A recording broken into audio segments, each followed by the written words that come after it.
Gracias, presidente. Bueno, en esta oportunidad vamos a tratar con la modalidad grave y urgente que la Cámara así resolvió, una norma, una ley, un proyecto de ley hasta ahora, de un artículo que justifica la urgencia y que es, yo diría, una enmienda imprescindible a una reforma que oportunamente la coalición votó en la LUC. Este artículo creo que fue votado solo por la coalición. ¿Por qué la urgencia? Hay más de una razón. La LUC fue promulgada el 9 de julio del año 2020 y publicada el 14 de julio del 2020. Estas fechas para mí son importantes tenerlas presentes. En ese artículo que nosotros modificamos, se modificaba el régimen de prescripción en general que surge del Código Civil. El Código Civil, como sabemos, es un texto notable, escrito por Tristán Narvaja en 1870, para redondear. Tiene más de 150 años y su reforma es prácticamente imposible. Yo creo que nunca se va a reformar, porque el Parlamento ha tenido muchas dificultades a veces en aprobar códigos de menor importancia, diría yo. Y el Código Civil, que si bien Narvaja lo escribió con un farol y una pluma de ganso y casi sin bibliografía, en mi concepto es una obra insuperable en muchos aspectos. Y lo que hay para superar se ha ido modificando parcialmente. Bueno, la coalición entendió, con críticas legítimas de otros partidos, que este tema debía incluirse en la LUC. Así se hizo. Y lo que resultó de esa inclusión fue que se cambiaron los plazos de prescripción para adquirir derechos y también para llevar adelante acciones personales. La prescripción, como todos sabemos, es una forma de adquirir el dominio, que es la más conocida, pero también es un instrumento que, si no se actúa en plazo, el omiso, o sea, quien no lo hace, pierde ciertos derechos que la ley le otorga. Esos plazos venían de la época de Tristán Narvaja, que ya le digo, de esos años, y nosotros entendimos que había que ajustar a la realidad de esos plazos. En la LUC se modifican varios plazos, varios artículos del Código Civil que tienen que ver con la prescripción, y sabedores los legisladores que apoyamos ese texto de las consecuencias que eso implicaba, pusimos que la vigencia, o los derechos, que la vigencia en realidad es inmediata, pero los derechos que de ella surgían no iban a tener efectividad hasta pasados 2 años. En esos 2 años, básicamente se pensó en lo que se llama la vivienda pública, el Banco Hipotecario, la Agencia Nacional de Vivienda y el Ministerio de Vivienda, para que tomaran los recaudos pertinentes a los efectos de evitar que el transcurso del tiempo le hiciera perder algún derecho a cobrar préstamos o deudas derivadas de préstamos para vivienda, etcétera, es decir, todo el espectro de lo que esas instituciones públicas manejan. Eso fue lo que se pensó en su momento y por eso se dio ese plazo. Ahora, transcurridos los 2 años, que vencen dentro de pocos días,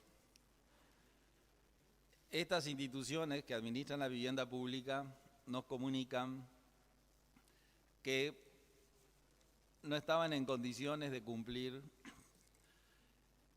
con las obligaciones resultantes de ese plazo. Esa es la realidad.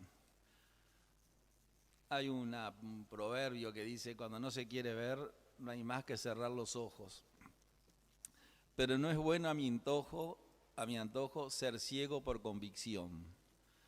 Es decir, eso es cuando uno no quiere ver algo que es notorio.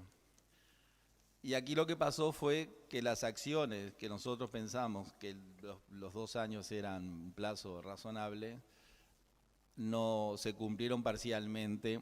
Lo cierto es que se llegó al plazo y no se llegó al cumplimiento de todas ellas. Conclusión, llegado el vencimiento del plazo, que me voy a referir 2 minutos a él, estos entes públicos que administran la vivienda pública se encontraron con que la tarea que tenían que realizar se había realizado parcialmente. Y eso traía 2 consecuencias graves. Una de la que se ha hablado mucho, por lo menos en forma informal, y otra de la que no se ha hablado tanto. La consecuencia grave es que los créditos que estas instituciones tenían para cobrar, llegado el plazo, caducaba la posibilidad, o prescribía, vamos a hablar bien, prescribía la posibilidad de cobrarlos. Eso implicaba una pérdida económica muy importante que no estamos en condiciones de determinar exactamente hoy, pero por alguna información que hemos podido obtener, yo diría a último momento, se habla en la Agencia Nacional de Vivienda de 400 millones, el Ministerio de Vivienda 50 millones de dólares, y no tengo lo del banco hipotecario. Pero ya con esa cifra alcanza. Pero además hay otra consecuencia de la cual no se ha hablado demasiado, y es que si esto sucediera, todos esos miles de propietarios que en su momento compraron las viviendas quedarían automáticamente sin deudas y con la propiedad plena del bien, contrariamente a lo que muchísimos miles de uruguayos vienen haciendo desde hace muchos años, que es con gran esfuerzo, pagando y estando al día o refinanciando, etcétera. ¿Por qué estas instituciones de vivienda pública incurrieron en esta situación? Es un tema interno de cada uno de ellos. Pero lo cierto es que por la naturaleza jurídica de estas instituciones, no son, por más que el banco hipotecario se denomine banco, incluso justificó la creación de la Agencia Nacional de Vivienda para que el banco tuviera un perfil más bancario y no tan social, y eso fue una de las causas por la cual se crea la Agencia Nacional de Viviendas, incluso el Ministerio de Vivienda también. Entonces, ante, yo diría, la decisión política de no realizar intimaciones judiciales y hacer unas refinanciaciones permanentes, en aras de que los propietarios no perdieran su vivienda, independientemente de lo que terminan pagando, es excepcional que estas instituciones lleguen a la ejecución. También tenemos que tener presente que casi 2.000 de estos clientes, entre comillas, son cooperativistas. Y no voy a hablar acá de lo que implica el cooperativismo ni ser cooperativista, pero tiene un impacto social mucho mayor. Por lo tanto, en una decisión que es política y también legítima, estas instituciones habían optado por no poner en marcha o ponerlo parcialmente los procedimientos judiciales para realizar las intimaciones pertinentes. ¿Qué pasaba si realizaban las intimaciones? Realizando la intimación, cortaban el plazo de la prescripción, o sea, los derechos no se prescribían. Y después podían seguir 10, 15 años más, los años que ellos quisieran, siguiendo refinanciando, pero nunca iban a perder la posibilidad de en algún momento optar por una ejecución, pero necesariamente tenían que realizar la intimación, lo que no hicieron. Esa intimación además tiene que ser judicial, porque hay la intimación por telegrama colacionado en este tipo de contratos no es válida. Y la intimación judicial, como ustedes saben, en épocas de crisis sanitaria, con los juzgados cerrados muchos meses, con agendas para ir a los juzgados, con un trabajo parcial del Poder Judicial y la enorme cantidad de intimaciones que había que realizar, no se realizaron.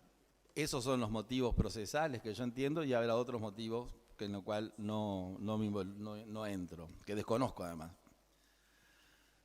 Lo cierto es que la única solución para este problema, que nosotros consideramos grave, era prorrogar los plazos de vigencia de esos artículos para permitir que las instituciones que administran la vivienda pública pudieran realizar las intimaciones y tener ese beneficio de en algún momento, si no llegaban a acuerdos que están prácticamente todos refinanciados, etcétera, poder operar y evitar que personas se hicieran propietarios de vivienda sin pagar el precio en contraprestación con otros que han pagado y que aún no han conseguido la propiedad.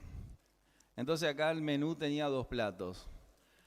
O se prorrogaba el barrer, prorróguese por X cantidad de tiempo los artículos tanto y tantos de la LUC, o se hacía una diferenciación entre los derechos que daba la LUC a las personas que eran poseedores, no propietarios, poseedores de viviendas no públicas y que venían recorriendo el camino de la prescripción y que no tenían responsabilidad en que por la omisión del Estado se le extendiera un plazo que se le había ajustado,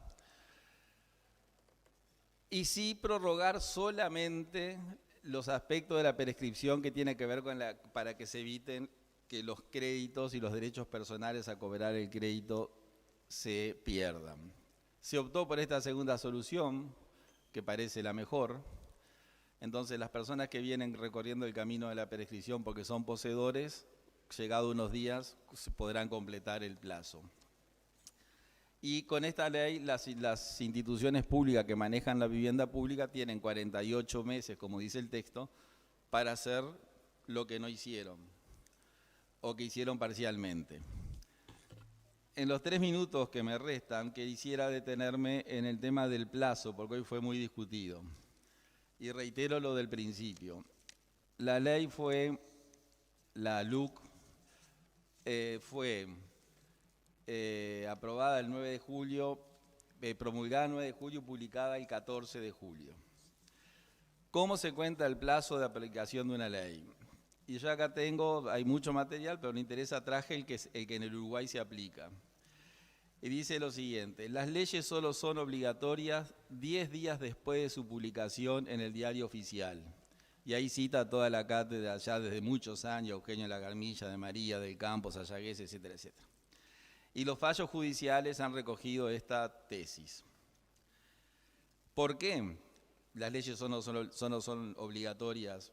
Y acá viene un poco la explicación. Las leyes solo son obligatorias en virtud de su promulgación y esta se reputa sabida a los 10 días de publicada la ley. El término promulgación utilizado en el artículo 1 del Código Civil quiere decir publicación.